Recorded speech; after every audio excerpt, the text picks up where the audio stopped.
Can we do a quick exercise? Put your hands in the air. I do this on Zoom, but it really sucks on Zoom. Just like both hands in front of you like you're about to clap. And then we're going to try to clap all together at exactly the same time. On Zoom, it's bad because, like it picks one mic, so you just hear like one sad clap. But now we're in person, we can do it. And the goal is to clap all together like a single sound. So 3, 2, 1. That's actually pretty good. That's quite impressive. You're the best group I've ever had. I say that to all the groups.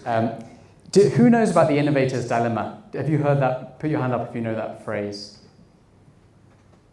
Okay, so it's quite small. It's a kind of MBA thing. I didn't do an MBA. I think it's a complete waste of time. Sorry to any MBAs in the room. But we'll talk about it today because I feel like I had this startup called Lingumi and we were acquired by Novakid. And I feel like now in this bigger company, I'm sort of living through what maybe would become an MBA case study, which is what do you do when you're this big incumbent, relatively big incumbent, and there's this new generation of technology threatening your core business.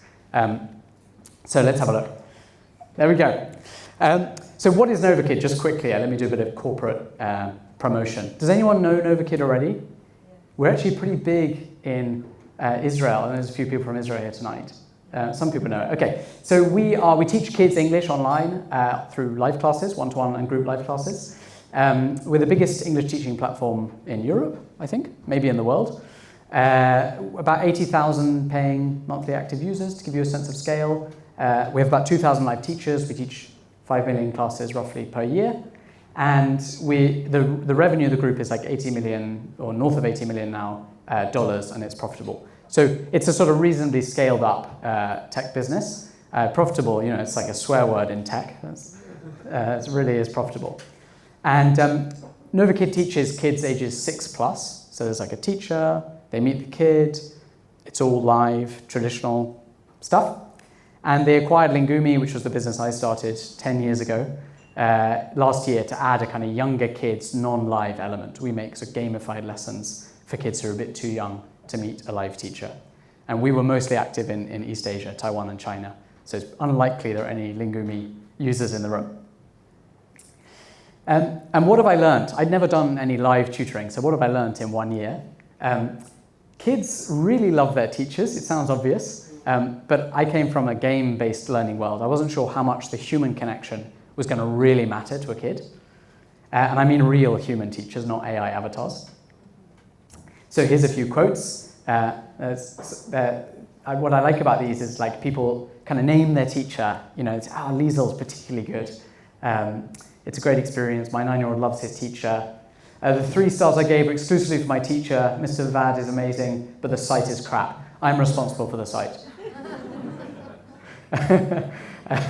So what's the dilemma? Everything sounds great, right? Big business, profitable. We can just relax and sit on our sofas. What's the problem? The problem is this innovator's dilemma. What is that? Successful companies keep slowly improving things for their best customers. And meanwhile, we ignore disruptive innovation, as it's called, which starts out much worse. It looks like a toy or looks really rubbish. And over time, disruptors, this new category, gradually improve their product, usually at a much lower price point. And the incumbent eventually gets toppled. And that might happen very suddenly, or it might happen actually quite slowly. Your line is flat and their line is steep. So some examples. This is a really obvious one. Kodak, right? What happened to Kodak? They actually had digital cameras, Kodak, pretty early on, but just, I don't know, culturally, they didn't adopt the digital format as well as smartphones eventually, and that's what happened to their share price. So that's what we're trying to avoid. Blockbuster and Netflix is another good example, right? I think Blockbuster probably laughed at the early streaming efforts of Netflix because they could see everyone coming into the stores to get their VHS or their DVD. And meanwhile, successful companies keep slowly improving things for their best customers. So, Novakid, we're reasonably successful. We added some sparkly UI to our classroom. Cool. And it is really a nice feature, actually. Teachers love it, kids love it. But it's not super disruptive. The startup launching today is not focusing on adding stars to the classroom. They're building something completely new. And meanwhile, the disruptive innovators start out much worse. I'm not throwing any shade on any competitors who see this video, but these are some things in the AI tutoring space today. There's Duolingo, video calls with Lily. Has anyone tried that? What do you think? Okay, I didn't say horrible, but horrible, one person said. It's not a super developed feature yet, let's say. This is another kids AI tutoring one. That's actually a friend's startup doing maths AI tutoring. These are like the early disruptors starting to emerge. And I was amazed coming into Novakid, quite a big company, about 500 people, how completely relaxed how completely relaxed many employees felt about the fact that these companies are being founded now. And we were just not thinking about it. So part of my goal was to get us to shake things up a little bit and think about this risk. And one of the big risks is it's at a much lower price. So if it's 10 times cheaper, but 3 times worse, it's already a bit of a difficult decision for a buyer, right? Which one should I use? It's only 3 times worse, but it's much cheaper. So let's look at a real example. This is Novakid, 6 months of 2 lessons per week. It's pretty expensive. You've got to really want to invest in your kid to pay $500 today. And meanwhile, this is another kids AI learning app, and it's pretty cheap for the same amount of time. It might not be as good, but it's pretty cheap. I'm tempted by that one. And this is the big scary risk if you're the incumbent. And over time, those guys improve their product. Here's a really nice, easy example, right? We all know this website. And it looked like absolute crap at the start by modern UI standards. And I have no doubt that hotel chains and Booking.com and so on were just totally unworried when this launched. And I know there's some pedant in the audience who's going to show me the Booking.com share price versus Airbnb. Booking.com is fine, but they've become a major disruptor in the category, right? It's a whole new category of accommodation, and it started out looking like something you would never do, staying on an airbed. And they've improved and improved. I really like this quote. The battle between every startup and incumbents comes down to whether the startup gets distribution before the incumbent gets innovation. And I would say, empirically, incumbents are really bad at getting innovation before the startups get distribution. Maybe in this AI era, it's going to change. But I feel like history shows us this is true. It's an awesome opportunity if you're a founder. So I saw that to give some takeaways for the PMs in the room. Look for flat lines emerging. And there's this feeling in a startup where you're kind of in this Red Queen race. You have to run faster and faster to stay in roughly the same place. That 30% year-over-year growth feels a little bit harder every year, and even that's not feeling amazing at 30%. And I don't think disruption sort of immediately sends the curve downwards on the chart. If you zoomed in on that Kodak share price, if you zoom into a month or 6 months, it's not it probably looks flat and slightly down, but then there's occasional drops. And if you zoom out far enough, it's really bad.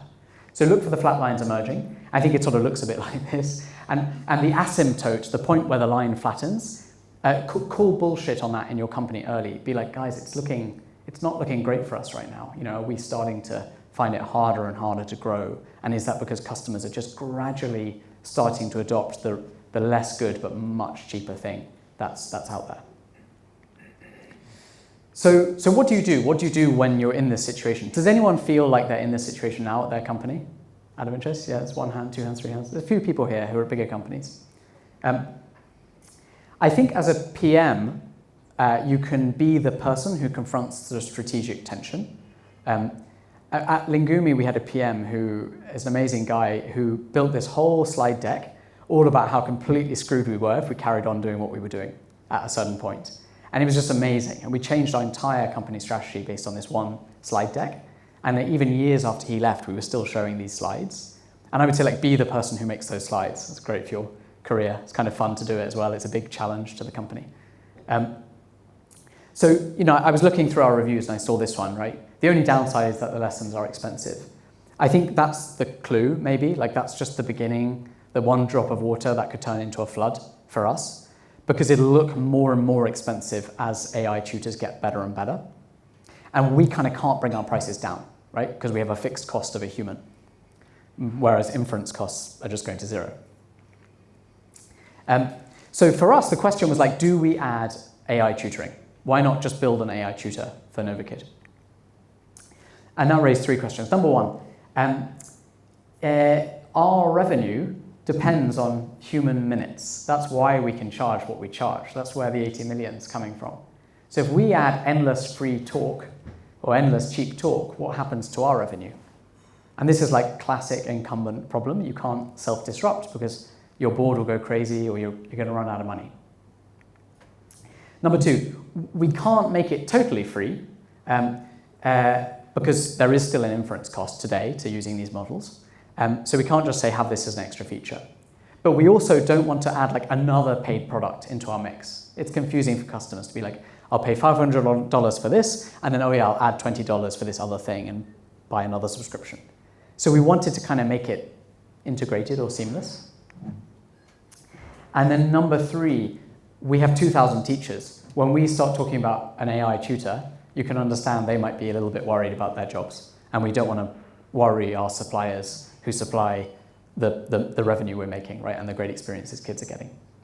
So it's not a very attractive menu of problems, I would say. And these are strategic questions. You can't sort of product manage your way out of these, right? You just have to decide. So how to approach these problems? I talk a bit with my team about like high learning, low noise solutions. So high learning is obvious, right? How quickly can you learn something? Low noise is maybe something people think about less, but has anyone done that thing where you make a change to the product and you're sure it's going to be fine, but you have like 3 weeks where customers are going completely mental? Has anyone done that before? Or is it just me? There's a few hands. And your customer support team are not going to be happy if you just change the product tomorrow without warning them, and customers will complain. And it just makes a lot of noise. So you need to try to find like a high learning, low noise opportunity. What can you do that's not going to make customers upset? So for Novakid, what that means is we decided to say, okay, after a human teacher has taught some new stuff, let's add an AI tutor at the end of that experience or the next morning. And that AI tutor will help them practice the thing they learned with their human teacher. Our teachers were happy, our customers were happy, it's just something new for them to try. If they don't like it, they don't have to keep going. And it didn't create any noise at all. The CS noise was only positive.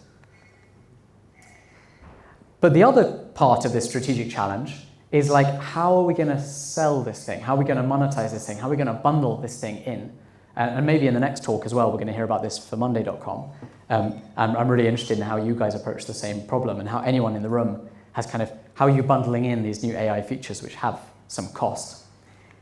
And Novakid today is selling human teacher minutes. So that same model doesn't really work because as soon as you add an AI conversation, it's like the price per minute is like super, super, super cheap. So what we looked at was like, is there anyone out there who bundles this stuff together? And there weren't loads of examples. There aren't that many people who've like bundled an AI feature in with a non-AI feature. But then the really obvious one struck us, which was Amazon Prime. It's a bunch of not very obviously connected services that we just pay for all in one price. Who pays for Prime? Yeah, it's like most of the room. And it's kind of weird, right? Like you're getting like faster delivery, but also some movies. But we just accepted it. So at Novakid, we said, okay, let's just go with that. We're just going to try and chuck everything together into one bundle for our customers. So then we had to identify and test how our customers received that. We didn't just make a strategic decision and then ship it, although there are plenty of CEOs out there who would just just go with that. You guys are the product managers, right? Your job is to prove this actually works. And so we spun up a reasonably detailed experiment, I would say. Experiments with billing is always like, you can't like MVP an experiment with billing too easily, which was, let's just present this in its own new paywall with packages which bundle all of our features under shiny new names, bronze, silver, gold. And we'll feature flag that to just like new customers, right? We won't tell old customers about it. We don't want any noise. And we're just going to observe what happens. And this is probably really obvious to most of the room because it's your job, but the metrics that matter here, there's like not one thing. You need to know, is your conversion rate going to be the same? But you also need to check, is the revenue per customer going to go up or go down or stay the same? And our big fear was that this bronze, this super cheap thing, right? Remember, we're normally charging like $500. So $15, that sounds pretty nice. This is the self-disruption, the bronze. And our fear was that that was going to be too attractive. And maybe people are buying humans today, but they would say, oh, for $150 a year, yeah, I'll take this cheap thing. And so what we looked at was the distribution. This was a real distribution in the first test. And what percentage of people were buying that new plan, that cheap plan. And there's two values to this data. One is, are people interested in this proposition? Do people want this cheap AI-driven learning? And so from that perspective, we want the number to be high. But on the other side, we don't want the number to be too high, because otherwise, what happens to our revenue? Our revenue is going to go down. And so we're very interested in the balance we would come to here and how we basically optimize for that over time. And we're right in the middle of that now. Like, I can't tell you where we're going to end up, but I can say that we felt that was maybe a little bit too high as a starting point. It was almost like a bit too self-disruptive to have 20% of people picking the AI-only option. So as a takeaway from this section, like the solution section, I would say for a PM, before you jump into jobs to be done and whatever, product process, start with a big strategic question, which is like, what is your today versus tomorrow for your company or your product? And I think to give some examples, if we were looking back at Netflix and Blockbuster, when Blockbuster looked at streaming on Netflix the first time it launched, they would have said it's super slow, it's super low quality, and also maybe people are worried about viruses if they stream a video online. And probably loads of you remember that feeling of like early video streaming, and torrenting was a big thing, and it just felt horrible. And the tomorrow version of that is like, what's the inevitable endpoint? Is instant streaming, 4K quality, you can watch it anywhere in the world. I guess for most of you, like there's 0-second buffer when you press play on Netflix now. It's incredible. And for AI tutoring, so the Novakid version of this, today it's pretty clunky, right? If you try the video call with Lily on Duolingo, it's not an amazing, slick experience. It feels pretty uninteractive, and it just feels like a GPT wrapper, right? It just feels a bit like voice mode on ChatGPT. I think a lot of people's response to AI tutoring apps is like, I just use voice mode. Why is this better? But the tomorrow version of that is it's really personalized. So it really remembers stuff about you. What's your child's favorite food and football player? It's free. That's the most dangerous thing. And it's really interactive. Quiz questions are appearing. And it becomes this daily habit. And does anyone remember Trivia HQ? Did anyone use Trivia HQ? What did they do? They were an interactive quiz. It was like a pub quiz, but on your mobile phone. And it happened like at a fixed time every day. And you could join it at 7 p.m. and you won cash prize if you won. Has no one used it? Yeah. A few people used it. So it was like boom and bust. But for me, it was like the greatest consumer product that doesn't still exist. So go and check out what the product looked like. But for me, that's like actually the future of interactive learning products. They should look more like what that looked like 3 or 4 years ago. So go and look at it if you're in education. And then once you've looked at that, once you've identified where are you today and what might tomorrow look like, bring that to your CEO, like write that down in some slides and say what the tomorrow version of what you're building might be. And today is probably the right time to start working on that. So now into the nitty gritty, like what did we do?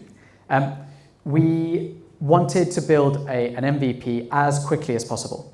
And there was this slight tendency at Novakid to like engineer for low cost and scalability at the very beginning.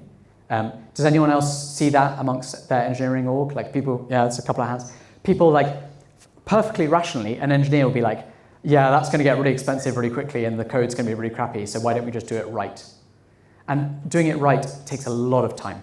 So you should absolutely fight tooth and nail to do it a horrible, unsafe, scrappy, crappy, cheap way. And the PM who leads this product, I don't want to take the credit, The PM who leads this product had like this wonderful idea, which was to Are you ready to learn some food put words with me? a Figma animation I'm ready. over a browser window. Let's go. Sorry. Let's go. Then Let me just tell you, then I'll show you. Put a Figma animation of a talking duck. Literally, like window 1 is Figma, and behind that, window 2 is like an 11 Labs agent in the 11 Labs web window, just like playing in the background, right? And then just hide that window. And I've heard this called like a Wizard of Oz test. You just fake the experience. And then they zoom screen shared through to the kid. So the kid just, on full screen on Zoom, just assumed they were using the product. And this was what it looked like. I thought it was awesome. There you go. Are you ready to learn some food words with me? yes, I'm ready. Let's go. Let's go. Let's go. Let's go. Let's go. Let's go. Do you have any pets? Yes, I have got. A car? Wow, that's a big pet. What color is your car, Daniel? He loved it as well.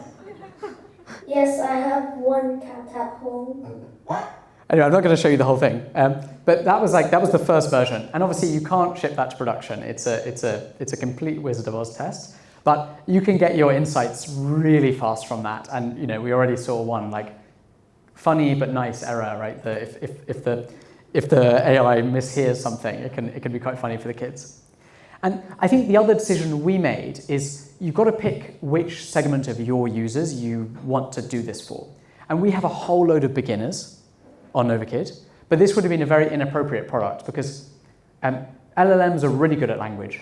Like they try hard to be really fluent. And so limiting them down to talking to a total beginner in a language is actually really difficult. You have to prompt the hell out of that experience. So to get this quickly in users' hands, we said we're just going to test it with users who already have some proficiency in English and give them extra practice. And again, it's just a strategic decision. You have to say no to something. And we said no to 50% of our user base.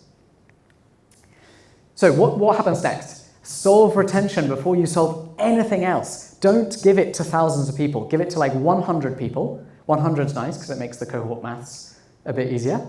And just see what happens with that cohort. And 100 is also nice because you can kind of text 100 people. It's like a few hours of your day, but you can do it. And you can have a conversation with like several of those people. I think what PMs love and what I love is like going on Mixpanel and seeing like 4,000 person cohort with a whole bunch of percentages because that's really easy. You just sit there at your laptop. And what's hard is like calling people up or emailing them and trying to arrange a call. But that's where your insights will come from, like those early, really honest cohorts. So we had, just week to week, I know I said 100, I know it's closer to 1,000, but this was a bit later.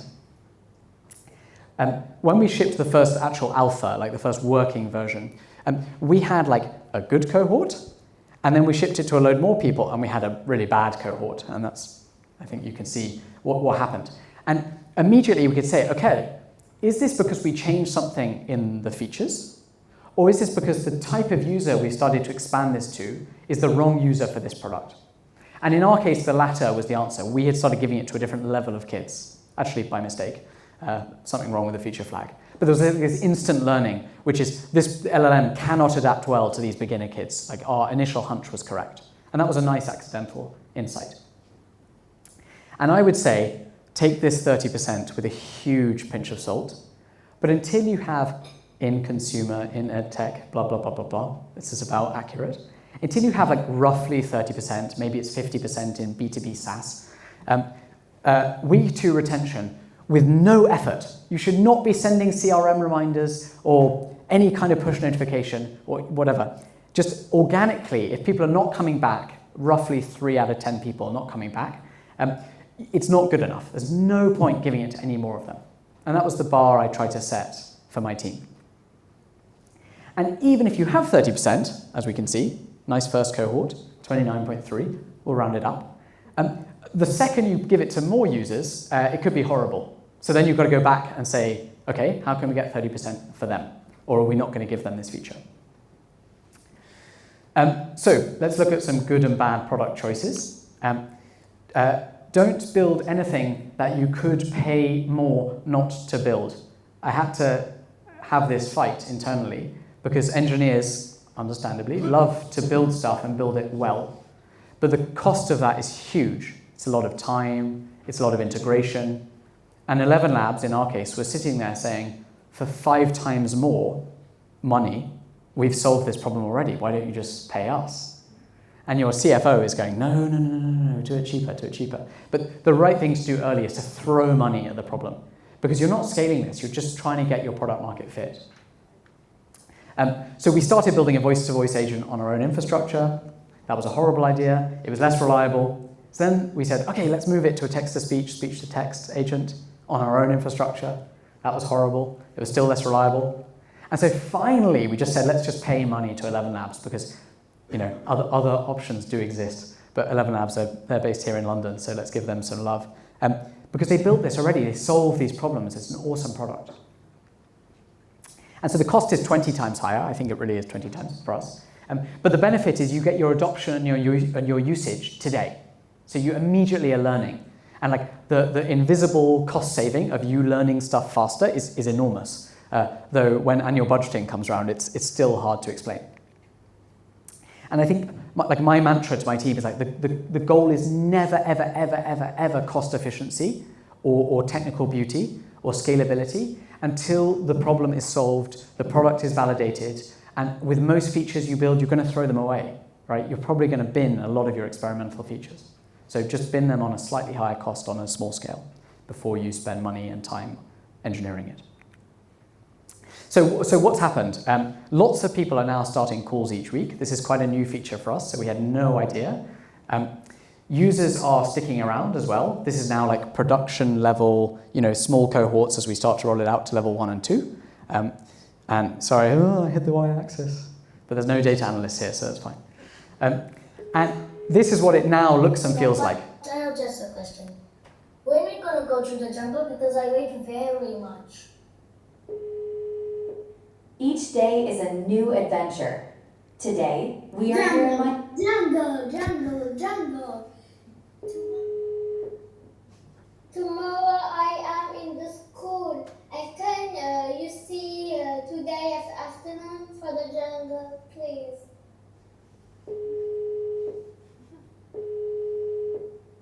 Do you like...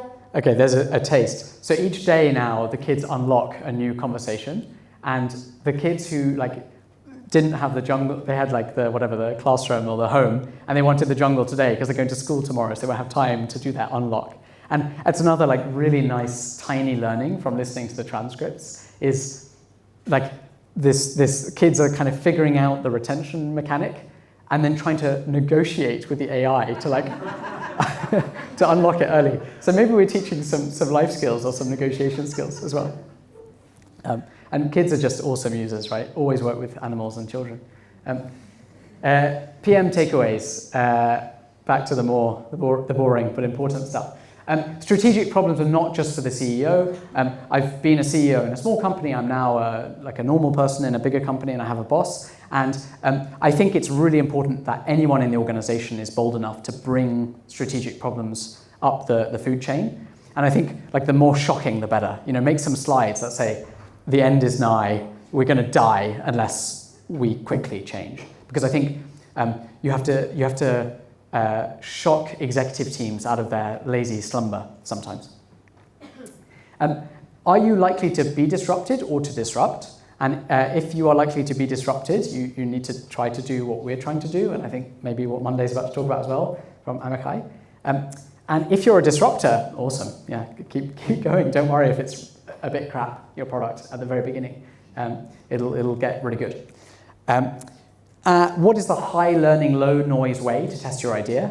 I think especially low noise is underrated. Don't do a thing that's going to cause a load of backlash from your users if there's any way of avoiding that, because it just soaks up so much of your time dealing with customer support backlash. You might need to solve business model problems at the same time as solving user problems. This is a really cool opportunity if you're a PM to do something much more radical, is if you can change the business model as you introduce a product. Push hard to build the MVP the fastest and the most expensive way. I think a lot of talk about MVP is quick and cheap, but actually I would say quick and expensive is the optimal solution. Solve retention, before solving anything else. Don't get too many users before you have really nice retention for them. And metrics can tell you, metrics can tell you if you have product market fit. If your retention chart is like a nice deep purple, if you're a mixed panel user, that's really awesome. You probably have good product market fit. But also you'll just feel it. And I'm sure loads of you have been at scale-ups where you just feel this pull from the market, and it's so true. When users like your feature, you'll just feel the pull. You'll get loads of messages about it for CS, and you'll see it in your Trustpilot reviews and so on. I would say we're not fully there yet, but it's getting there. Oh, that's the end. Thank you very much. I hope that was in some way useful.